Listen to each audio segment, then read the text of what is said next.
And just to let everybody know, I went ahead and started the recording so that we could capture those chats. So Michelle's the only one we're just waiting for here. She's logged in, but she's on a coffee break. Oh my gosh, I'm sorry. No, I'm here. Oh, no. If you want to start early, I am ready to go. Can everybody give me a green check if they're ready to go?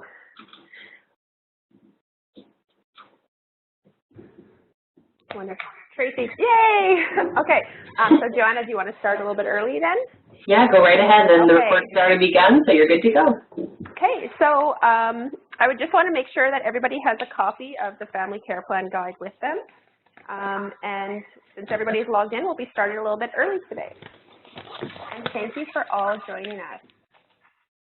Okay, so welcome to my Let's Talk Family Care Plan presentation today.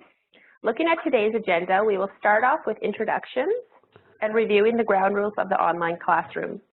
After that, we will briefly discuss WebEx how-tos, helping you get acquainted with the WebEx tools and screen. Then we'll jump in today's topic of the Family Care Plan. We will break the ice with a Family Care Plan bingo game, and then start to look at the Family Care Plan in detail. Finishing up with what happens next and answering any questions you have regarding the Family Care Plan. So let's get started with introductions.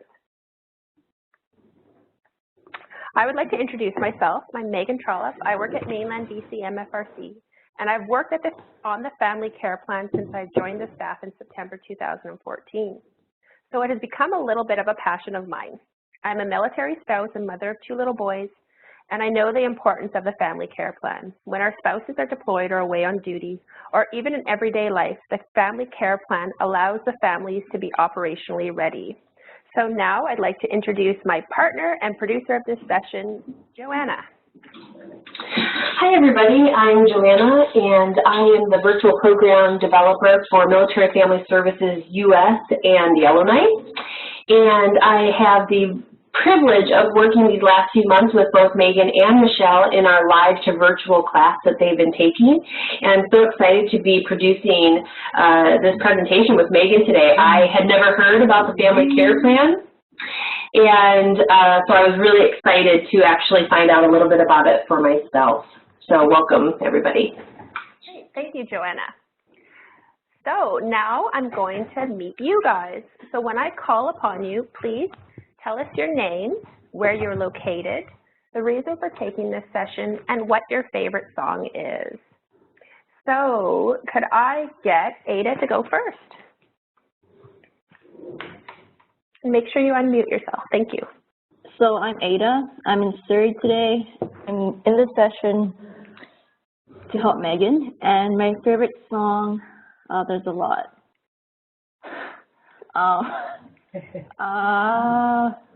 Apologize by OneRepublic. And I also want to say that Ada helped put the booklet all together. She was the designer for everything. So she did an excellent job. Wait, what was your favorite song? I didn't catch it. Apologize. Apologize. I've never heard this one. By OneRepublic. Cindy? Hello. Hi. I'm in Chilliwack, BC. And I'm also helping Megan, but I wanted to learn more about the Family Care Plan. And favorite song, like I think I would say a composition is Chopin Nocturne in E minor.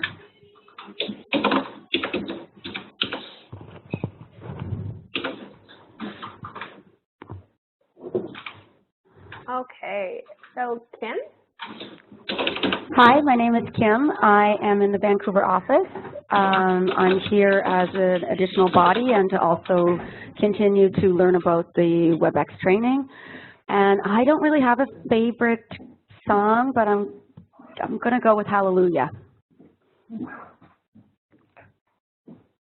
Okay, excellent. Hallelujah. Who sings that? Or there's a whole bunch of people. Okay. There's different renditions of it. Do you know the song? I actually don't know. Do you want to sing it? No. You don't have to, Kim. Okay, Michelle. Hi, everyone. My name is Michelle, and I'm located here at the Vancouver, BC MFRC. I am taking this session to help Megan out, but also I actually really enjoyed the WebEx. I find them really fun, and I'm more than happy to be a part of it. So, yeah. And my favorite song. So I don't know what the actual song is called, but I would say anything from the Jesus Christ Superstar musical. Anything from that musical, I will be singing with my horrendous voice, but so I guess you could just put Jesus Christ Superstar. I can sing pretty much that entire musical. Yeah, okay. I do all the parts. Like, I go back and forth singing all the parts. I was a musical theater major. Don't ask what I'm doing here now. You're presenting. Yeah, this is what a musical theater degree will get you, right here. Okay, and Tracy, I'll just have to get you to unmute yourself. Perfect.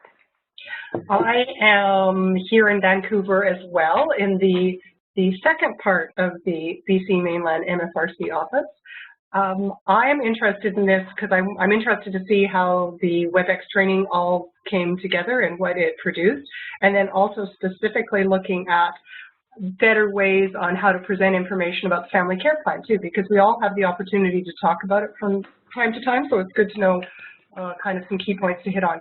And I have no idea what my favorite song is, so I'm going to say right now, Oh Canada, just because I've been watching a lot of playoff hockey games, and so that's been sung a lot lately. That's a good one. Luke tries to sing it a lot lately, and it's quite amusing. I should actually get him to come in here one day and try to sing Oh Canada for you guys. It's quite cute. We'll all stand if he does. Yeah. Okay, great. So we have a diverse group of participants from Chilliwack, Surrey, Vancouver, and Joanna and Victoria. And what a great opportunity to share our expertise. So now let's set the stage of the virtual classroom with a few ground rules that are common in a virtual classroom. So in a live classroom, there are rules such as how to behave, where to go to the washroom, etc. In the virtual classroom, there's also some ground rules to ensure the session progresses smoothly. Ada, could I get you to please read the first line? To log in 10 minutes prior to the session. Thank you. It is always a good sign to sign in a few minutes early. This gives us the chance to troubleshoot any login issues that you may have and to ensure the session will begin and end on time. Cindy, can I get you to read the next line? Turn off email and other distractions. We ask you to turn off any distractions such as email or the phone while you are on the session to ensure your undivided attention. And then Kim, can I get you to read the next one? To participate in the discussion. Excellent. Participation is key. Ask questions and get involved. Michelle? To fill in the evaluation form with your feedback. At the end of this session, you will actually be given a monkey survey. Is that correct, Joanna? What's it called? Survey monkey? Survey monkey instead of an evaluation form. So please fill it out. This gives us valuable feedback to help us improve future presentations. And last, Tracy? Bring your sense of adventure. And contrary to rule number 2, I am going to keep myself muted unless I'm speaking just because I am actually expecting a phone call. So sorry about that. Nope, that's okay. Thank you for letting us know. So bring your sense of adventure as you participate in activities and discussions, and above all, have fun. So we're going to look at the how-tos of WebEx. The biggest difference between the live and the virtual classroom is that you do not have eye-to-eye contact with your audience, so it's important to keep them engaged and interested by using the WebEx tools. Here we will look at some of the tools we will be using today. First off, let me guide your eyes to the upper right-hand corner of the screen. There you will find the participant panels and the names of everyone attending the session today. Beside your name, you will find a microphone icon. By pressing the icon, you can mute or unmute yourself. Since I think everybody has that mastered today, I will skip to the next part. For the most part, we try to keep everyone unmuted unless there is significant background noise, because we love to hear your comments, questions, and laughter. Today, I may also ask you to raise your hand. In order to raise your hand, click on the toggle of the picture of the hand. Let's try. Could everybody raise their hand, please? Excellent. Now to lower your hand, press the toggle again. Perfect. I will also ask for replies of yes or no. And guess what? We have a toggle for that as well. You will find them to the right of the hand. They are the green check and the red X. Give me a green check for yes or a red X for no if you drive to work each day. So everybody drives to work. I should not have a check. Kim should not have a check. Great. So we all know that everybody drives to work. Great. To untoggle, you can just press the green check again. So now we'll move on to the emoticons and the chat features of WebEx.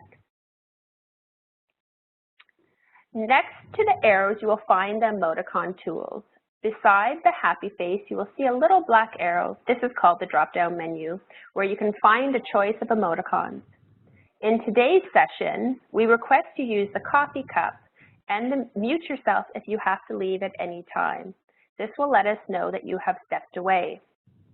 Are there any questions regarding emoticons? Give me a happy face if you are ready to move on. Excellent. Now let's look at the lower right-hand corner of the screen. There you'll find the chat feature.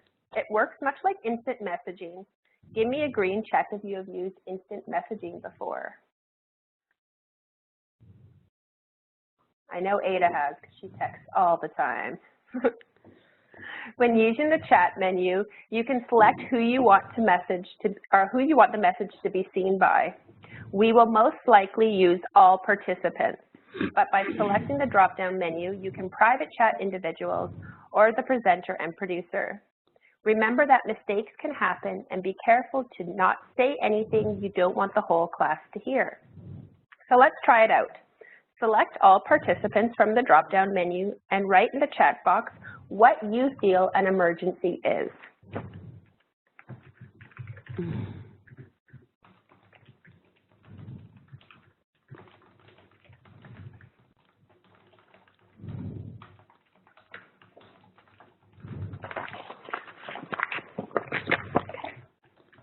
So Ada says a broken leg. Joanne, okay, Michelle is an injury, car accident, or illness. Kim is something out of the ordinary that needs immediate attention. And Tracy, anything that requires an immediate my immediate attention. So as you can see, most of them have been medical, except for Tracy's. Hers was about her immediate attention, which is very interesting. So don't hesitate to use the chat at any time during the presentation. You can ask questions or add additional information to any of our discussions. Next, we'll take a closer look at the Whiteboard Tools found on WebEx. On the screen, you'll see a picture of the toolbar. You will find your own toolbar on the top left-hand corner of the screen. We just have the picture here to help people see which toggles they're actually supposed to press. So Joanna will point to this big, thick arrow. This is called the pointer. We will be using this tool often today. Click on the pointer and then click on one of the squares on the table to claim a box.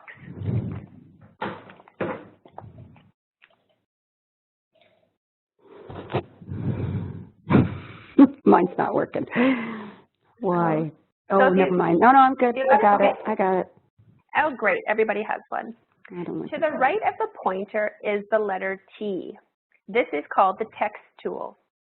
Click on the T to select the text tool. But before you write anything, I want to show you how to change your text color. There is a drop-down menu beside the color box. This allows you to change your text color. Yellow can be very difficult for us to see, so if you have yellow, please change it to a different color.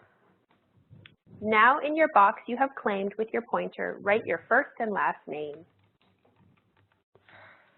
You can press enter to stay in your box or to go to a second line. but for all of us to see, you must click away. Great, I have Ada, Joanna, Michelle, Cindy, Kim. And so Tracy, for us to see what you have written, you just have to click away. I have to click what, sorry? You have to just click away from your box, so click anywhere else on the whiteboard. Oh, I see, okay. Actually, I don't. Somehow I'm missing this piece. What do I do? Okay, so if you go to the text tool. Yeah, so I clicked on the T for the text tool. And just write your name in your box that you have claimed. Oh, over here, got it, okay.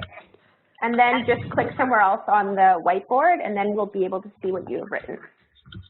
No, I haven't. Where am I supposed to type? Sorry, I'm being really slow about this.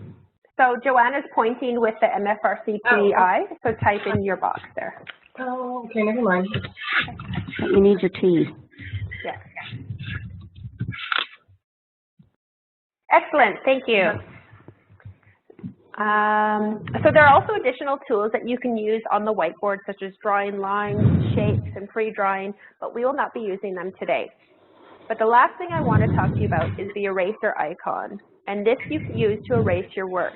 So if you click on the eraser icon, please erase your name.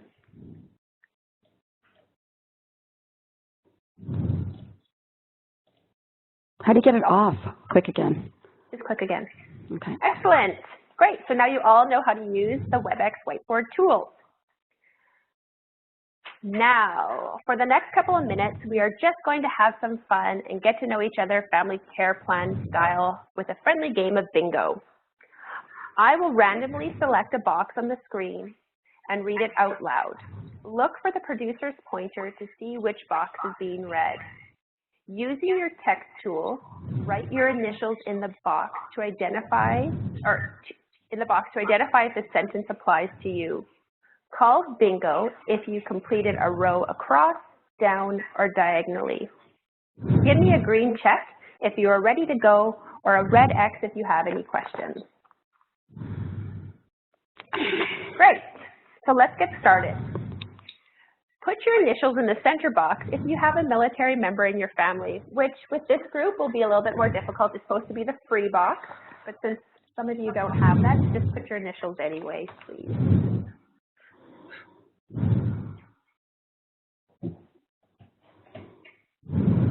Okay, so I see Joanna's and Michelle's and Ada's and Cindy's. Kim and Tracy. Mine's in there. Oh, where are you? Oh, there's Kim. I didn't click away, sorry. I thought we were only supposed to put it in there if it was true, but you're saying just put it in anyway. Yeah, because it's supposed to be the free box, and if I was presenting to military families, they would all have one. Okay, so from I'm going to say has used CCRR in BC for childcare. So that's childcare referral services. Oh. Knows your duty officer's phone number, which is in G. No one. Has a family care plan in place. O. This is going to be hard with this group. Has visited familyforce.ca. G. Yes. So we have Ada. Is that Ada? Yeah. Michelle, Kim, and Tracy, and Cindy. Excellent. G, has a dependent. If you have a dog, you can claim it as a dependent. No right way. Now.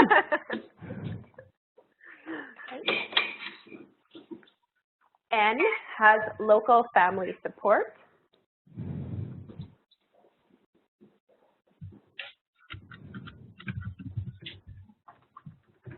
And then I, can describe duty in military terms. Does anybody actually know what duty means? Can you put up your hands if you're willing to share? No, Joanna is. Joanna's not. That was for something else I wanted to. Oh, sorry. Did you have your hand up? Well, I did. I just wanted to for Ada. Yep. Ada, it was really hard to see your font because it's so small. Can I just walk you through how to make it a little bit bigger real quick? Sure. Okay. So just up in the upper left-hand corner of your screen, you can see the words File, Edit, Share, View. You see all those? Yeah. Can you click on Edit? Okay. And then Font? And then just pick a font size a few sizes larger. Sure. Thank you. Okay. So back to what I was asking, does anybody here know what duty, when it comes to military terms, stands for? If you could raise your hand. No? So duty is when any military member has been called away by the military for military work, and it has to be longer than 24 hours. So that's an interesting fact to know. So B has a military member in the regular force.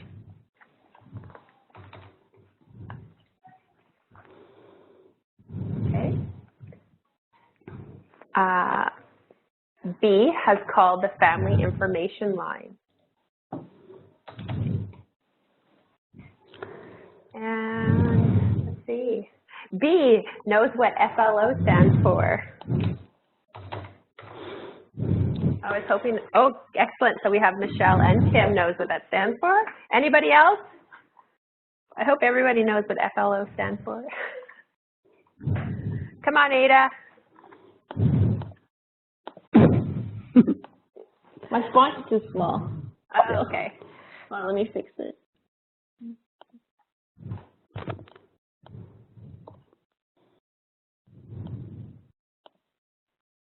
I don't know. Do we think anybody will ever win this game? So B has moved with children. Oh, me. And the last one, B, has interviewed childcare providers. Anybody? Okay. Well, this is a pretty tough group here. I actually don't know if we will ever have anybody win this game. So I'm actually going to move on.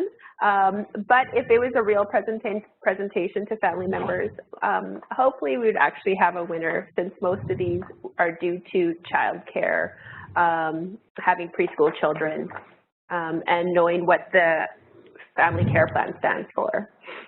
So now we are going to move on and we're going to get back to work. Okay. So now that you're all familiar with the WebEx program, we are going to take a look at the family care plan, what it means, who can help you, and what it should look like. At Mainland BC MFRC, we have put together the guide to the family care plan that explains the whole family care plan process and gives you a child care form to fill out. Please give me a green check if you have your booklet with you.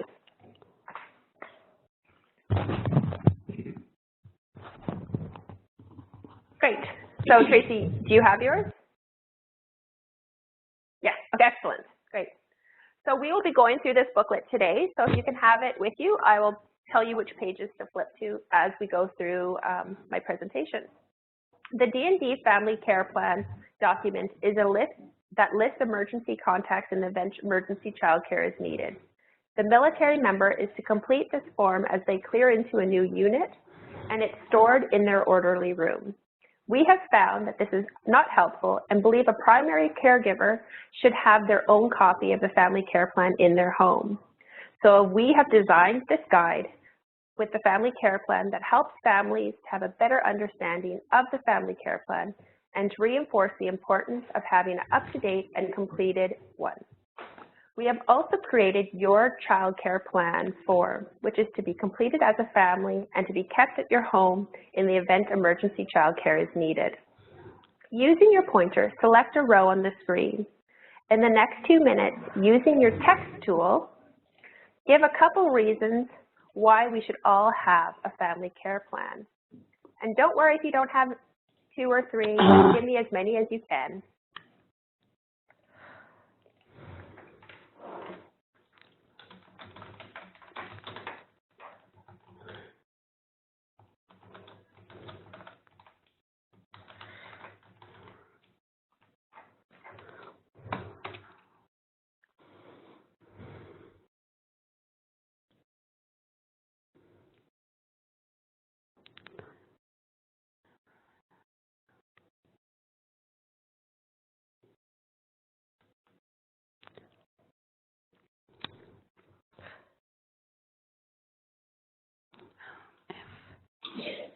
Ada, what size font are you using? I would pick 12, and then once I start typing, it goes back to 3. Oh, that's weird. Are you on a Mac by any chance? Yeah, I'm on a Mac. Oh.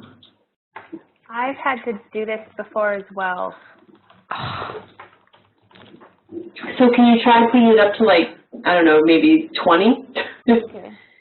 And is there some trick, Megan, that you know about for Mac I'm just trying to look. I'm trying to remember what I've done before because I remember my font is often very small as well. I see a D there. Okay, here you go. It's 36, but you can see it now. There you go. So you just have to go really big. So that's a good point. Thanks for sharing that with us. So it helps us to know for other Mac users in the future. Yeah, because mine's very small as well, and I don't know why. I think maybe the font is also small, so you have to go to a really large font to make it work. Okay, so you have 30 seconds. Remember to click away when you're done writing so that we can see what you've written.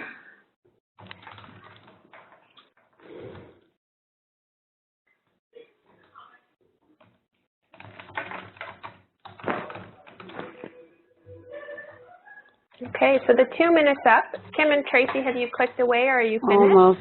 Okay.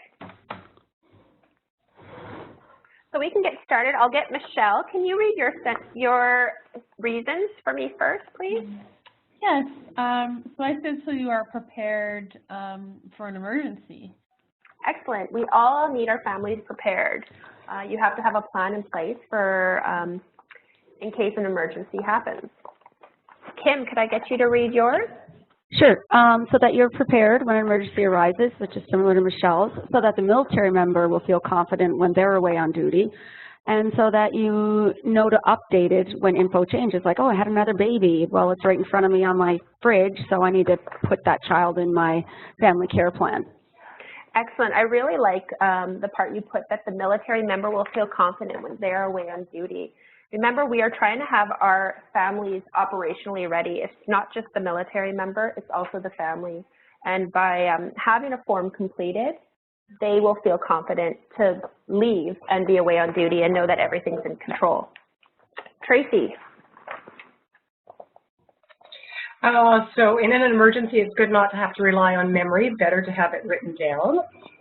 Someone not in the immediate family, like somebody who was coming in to lend a hand if you were incapacitated or whatever, could easily access the information. And planning is easier, and I'm thinking about spouses or mom and dad working together to do this when they do it as a family and then capture it in a book. That's excellent. Those are great points. Yeah, and you don't want to rely on your memory because when you're stressed, that's the first thing to go. At least that's what I find. So Cindy. Okay, to have a plan in place in case of emergency, like everybody else, to have peace of mind knowing that things will be looked after if you are away, and to think about possible emergencies and prepare for them in advance. Excellent. Good. We want our families to be prepared. We want them to think ahead and to be ready for anything that might happen in the future. And Ada? So that you're aware of the resources of your particular MFRC, and so that you're prepared with a short and long-term plan. Excellent. I'm glad you said to be aware of the resources of your MFRC, because we're unlike many of the other MFRCs, and we do not have childcare facilities here, unlike some of the other ones such as the Esquimalt and Comox. So great. Does anybody want to add anything else to that? Give me a green check if you're ready to move on. Okay. So we have come up with some excellent reasons why we should all have a family care plan. At mainland BC, we need our families to be self-reliant since we do not offer childcare services. Saying that, if your family care plan does fall through, we can still help. I would like you all to go in your booklet to page 8 and 9.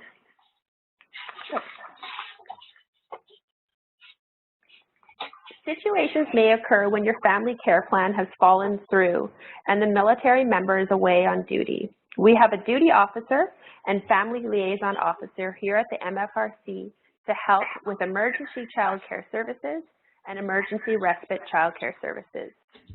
Raise your hand if you can explain what emergency childcare services are. Anybody just guess? Kim. Hopefully I'll get this right. So emergency child care services usually come in place if you have a family care plan and that family care plan has fallen through and there is an emergency at home where the military member is away, either on training or on duty or on a deployment, and the main caregiver in the house needs some support and their family care plan has fallen through, then they would activate their emergency child care services by calling the duty officer and then the family liaison officer. Excellent. And the important thing about emergency child care services, everything what Kim said was dead on, is that you can get child care services for 72 consecutive hours if you call the family liaison officer or the duty officer and the military member is away on duty.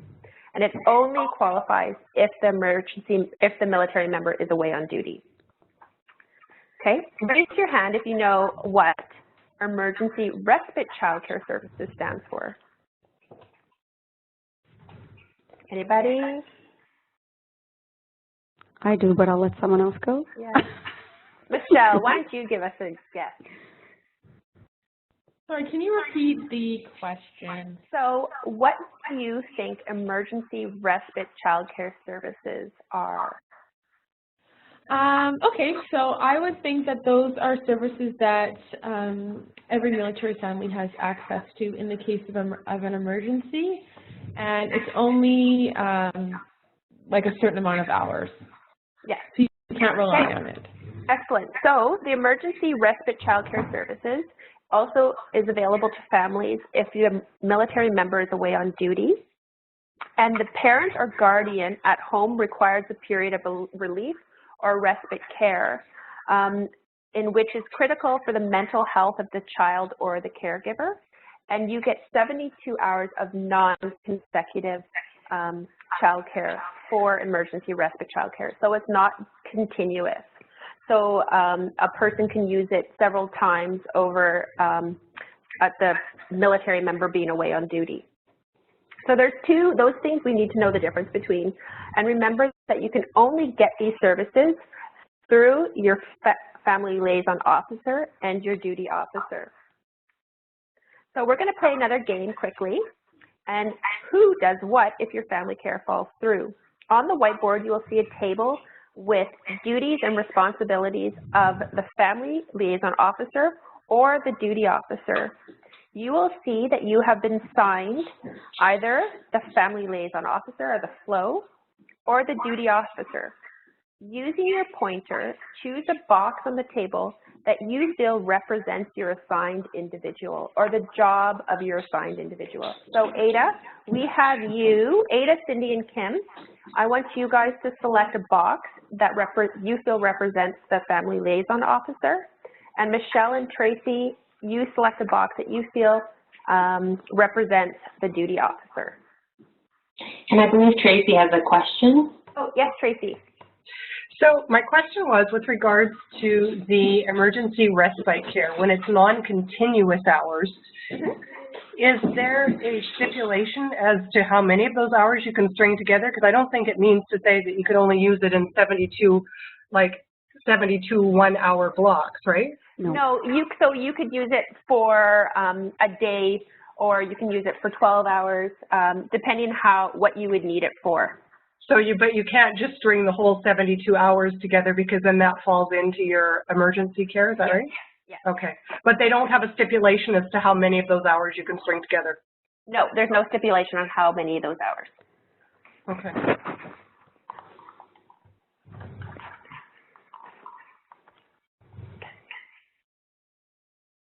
So Tracy, I'm just going to get you to choose a box which you feel represents the duty officer with your pointer. Right, okay.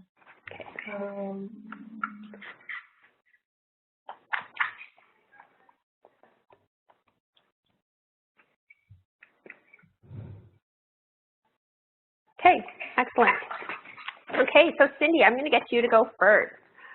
What box did you choose? I chose referrals to mental health services. And why would you choose that for the Family Liaison Officer? I think because they have the social working skills to decide whether or not somebody needs extra help. Excellent. So the Family Liaison Officer is often a social worker or a counselor, and they are here at the MFRC for referrals to mental health services. Okay, Kim, I'll get you to go next for your Family Liaison Officer. Sure. I picked short-term individual or group counseling.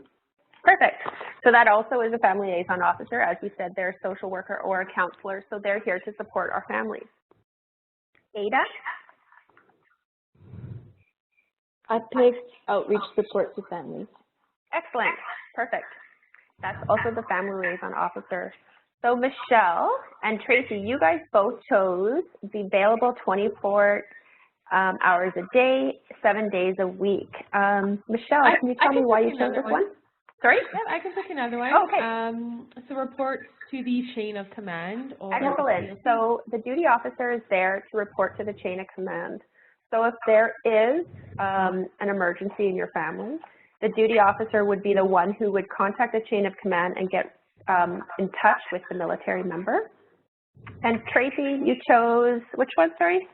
I chose the available 24 hours a day, 7 days a week, because it's kind of by virtue of elimination, because the flows are not available that time. So that's what we need to fall back. Yes, that's perfect. So that's why we always suggest that the duty officer needs to be called first if an emergency happens and your family care plan is fallen through, because they are the ones who are available 24 hours a day, 7 days a week, and they are able to get a hold of the Family Liaison Officer if you need further assistance. So we'll just go through a couple of the other boxes. So besides Michelle's, you can see that the Family Liaison Officer is available during office hours only. Our duty officer is an active military member. In the next row, the first box, it says reports accidents or destruction of public property to, and that would be your duty officer. They are in charge of any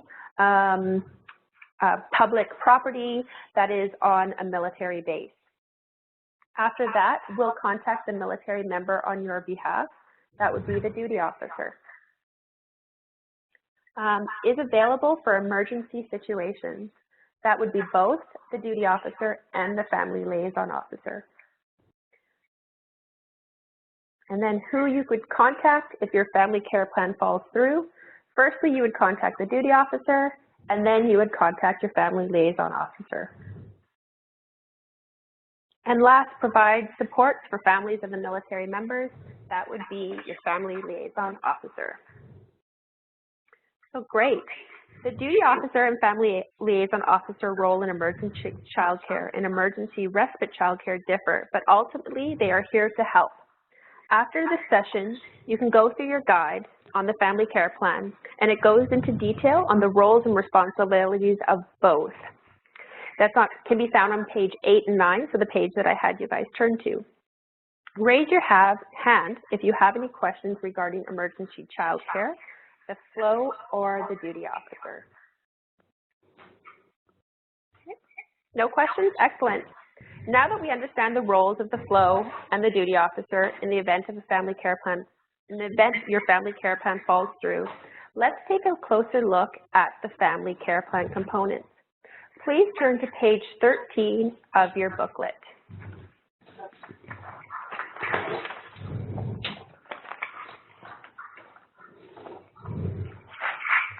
So you'll see the image of the page 13, so hopefully you're all there.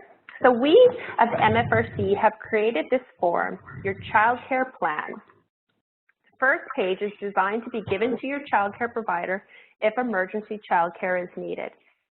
Firstly, you will see a spot to put the contact number of your duty officer. Does anybody know why we would have the duty officer's number on the first page of our form? Raise your hand if you can give me the answer. Kim. It needs to be on the first page because it's the most important page. It's on the front where you can see it. You're most likely going to put this somewhere clearly in your view, and so it needs to be right there. Excellent. And remember, they are the first person to call if your child care plan has fallen through and your military member is away on duty. They should also be contacted if your plan has been successfully enacted to their ability to contact the military member. So it's important to know because you would call them if it has fallen through for their assistance, but you also call them if your military member is away on duty and it has been successfully enacted because they can tell the military member that the family has successfully enacted their family care plan. This number should also be given to you by the military member. After that, we have the primary caregiver. Does anybody want to raise your hand if you can tell me who a primary caregiver is? Cindy. I would say the primary caregiver is the parent that is looking after the children for the most part. Excellent. Yep. So we've included this section because all families are different and primary caregivers can also be different. So they can be a parent, a grandparent, an aunt, an uncle. It's whoever is primarily responsible for the child's care. In this section, it also gives you space to identify the names, birth dates, medical numbers, and any additional information on each dependent.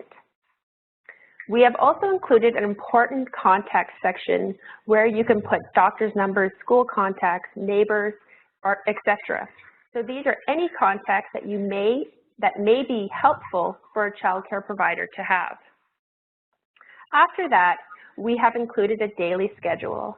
Can anybody raise their hand if you would know why we would have a daily schedule on our sheet? Cindy, your hands, okay. Michelle. So because your emergency caregivers may be at work or depending on their schedule, so just in case you need to have certain people on certain days. Okay, excellent. And anybody else want to add to that? Yes. Yes, was that you, Kim? Yeah. Yes. This schedule is for the children. So it would be, for example, if they have karate in the evening or music, or even it could be anything such as they need to take medicine every morning. So it's when you've enacted your emergency child care plan and there is not the primary caregiver looking after the child, but one of your emergency caregivers, and they need to know your child's schedule. Excellent. And Tracy, did you have a question or something you want to add? No, it's fine. I was just answering when Kim was, and I forgot to take my pen down. Okay, great. So we have designed the schedule. So that's exactly what Kim said. So that if a caregiver is taking care of your child, they know where to find your child. They know when your child takes a nap, when they take medication, which activities they should be at what time, when, and where. And we have designed this so it's easily can be easily given to any child care provider, and they will have all your child or your dependents' important information.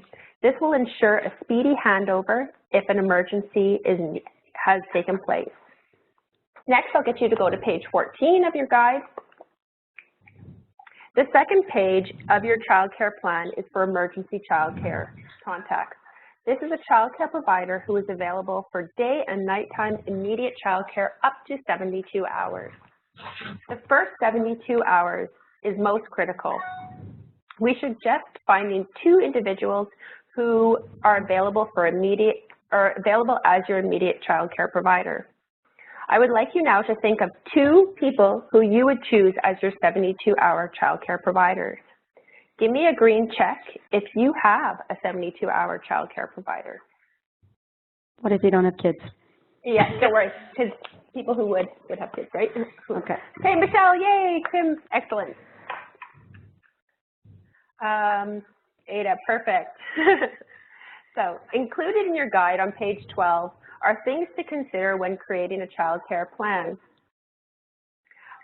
Things you should consider is who would be your most reliable contact to be a child care provider.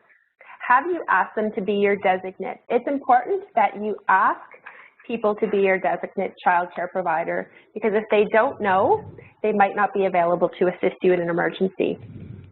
How would expenses be covered? You need to talk to the individual who you have chosen to figure out who will be covering the cost, if you will be reimbursing them, or if you will have to give money ahead of time. And where will your child stay? Will that person come into your home, or will you bring your child to them? There's many things you have to consider, so page 12 is an excellent resource. We have also included an important document section on this form. Raise your hand if you would like to share some examples of important documents or items that you would include in the case of emergency for your dependents. Does anybody have any examples they would include? Kim. Sorry, you guys. Okay, no, excellent. Kim, you go first. I'm waiting. Okay, sure, it could be things like passports if you have it, or maybe any needles or medication documentation like that. That's all I can think of. Okay, Tracy? I was kind of going down the same path as Kim. I was thinking of prescription copies or things like that, if you have prescriptions, especially if they're ongoing prescriptions that they might need. And I don't know, do kids have care cards? I don't know. What age do you get a care card? Yep, they have care cards. Okay. Yeah, so things we have included would be if your child is still in a car booster seat, that's something that you would have to give the child care provider. A photocopy of their care card. Sometimes if a child has a favorite toy or blanket, any medications or medical supplies they may need, prescriptions, pictures of the family might be important for young children, and some cash. So after the first 72 hours are the most critical in an emergency. It is essential to have a plan. This will help you minimize your stress levels if you ever have to use it. I will now get you to flip to page 15. Okay, here we are going to look at the last 2 pages of your child care plan. On page 15, we have included a section with 3 contacts for long-term child care. This should be a person who can provide child care after the initial 72 hours is up. This may be a grandparent, an aunt, an uncle, but it's someone who can provide long-term child care. The first 72 hours are there for you to arrange, or for them to arrange travel to your home, or for you to arrange travel of your children to them. Make sure you talk to these designates beforehand and have a plan in place if you are in need of their services. It's essential to talk to these people. If they do not know that they are your long-term care provider and you give them a call, they might not know what to do. Lastly, on page 16, we have included a page for non-emergency child care providers. These are individuals or facilities that can offer drop-in child care or pre-arranged child care, such as babysitting or daycare. This is an excellent resource if you need some time away from your children, like the respite child care. It will have somebody that you can contact for non-emergency care. As well included in this guide, you will find sections on finding childcare in BC and childcare resources. Additionally, we would like to encourage our families to make community connections. Contact other military families, use them as support, ask them for childcare referrals, or become each other's childcare support systems. Do you have any questions regarding long-term childcare and non-emergency childcare providers? Give me a green check for yes or a green X for no.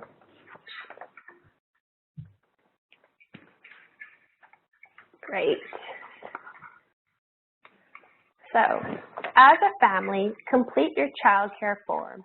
If you have any questions, please contact us at the office by phone or email. My email is here on the website or on the screen. In 2 weeks, I will be contacting each of you individually with a follow-up phone call to assist you with any issues you are having completing your child care plan. We want each and every one of our military families to have a completed emergency child care plan in their homes. Please feel free to also visit our website at www.bcmfrc.com, where you can find additional information on the family care plan, the electronic version of our booklet, and another copy of your child care plan. Okay, I'm going to hand it over to Joanna for a second. So thank you everybody for coming and participating with Megan today. I hope that you learned a lot. I know I did. So we are just asking that if you would please fill in the evaluation survey that you see the link for in your chat box. We really appreciate it. If you click on the link, it will open in a separate browser so that you can fill it out after we close out your WebEx session. Or you can copy it and paste it into your browser if that is better. And it's anonymous, and we just thank you for it. It helps us give feedback to Megan for the end of her class. Great. So I've also pointed to it. The link is right there on the side, the SurveyMonkey link. Just going to do the last little bit. Do any of you have any questions, comments, or emotional outbursts that you'd like to share with me?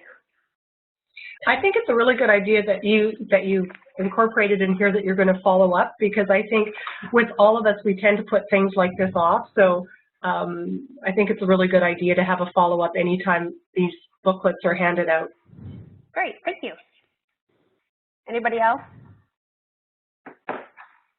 If not, I'd like to thank you guys for all attending my presentation today on the Family Care Plan, and I really appreciate you would fill out the SurveyMonkey, let me know how I did, and just being here to support me. I would like to thank you guys all. Thanks, Megan. Thank you. Great job, Megan. Yeah, great. Very good. So remember to go to the SurveyMonkey. After you have copied that link, you can also log out of WebEx just by closing the web browser or the web page.